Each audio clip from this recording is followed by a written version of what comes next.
الحمد لله الذي أنزل على عبده الكتاب ولم يجعل له عوجا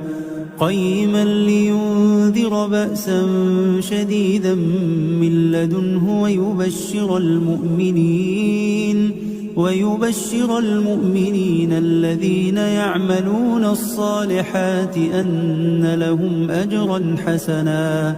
ماكثين فيه أبدا وينذر الذين قالوا اتخذ الله ولدا ما لهم به من علم ولا لآبائهم كبرت كلمة تخرج من أفواههم إن يقولون إلا كذبا فلعلك باخع نفسك على آثارهم